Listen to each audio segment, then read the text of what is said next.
একজন শিক্ষার্থী ভালো লিখতে পারে না, সে আমাকে তার থিসিস লেখার অফার দিয়েছে, এর বিনিময়ে সে আমাকে টাকা দিবে।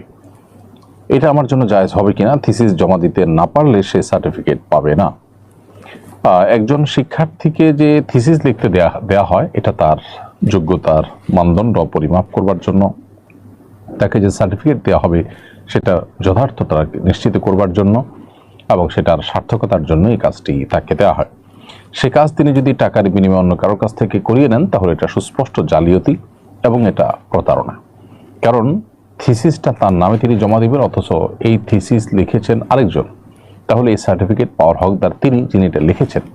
তো একজন লিখেছেন আর সার্টিফিকেট আরেকজনের নামে ইস্যু করা হবে, এটা সুস্পষ্ট জালিয়াতি এবং প্রতারণা।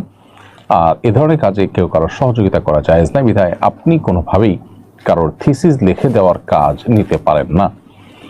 এটা নৈতিক ত্রুটি এবং একজন মুসলিম হিসাবে আমাদের জন্য এটি সুস্পষ্টভাবে হারাম এবং আল্লাহর কাছে জবাবদিহিতার মুখোমুখি আমাদেরকে হতে হবে। আল্লাহর কাছে জবাবদিহি করতে হবে, কিয়ামতের দিন দাঁড়াতে হবে জবাব দেওয়ার জন্য, সেরকম একটা বিষয়। অতএব খুব সিরিয়াস ইস্যু।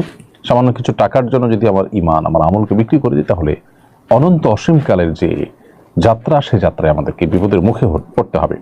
তবে হ্যাঁ, আপনি তার থিসিস লেখার জন্য প্রয়োজনীয় তথ্য উপাত্ত এগুলো সংগ্রহ করে দিলেন, তাকে গাইড করলেন, সহযোগিতা করলেন, সেটা ভিন্ন বিষয়।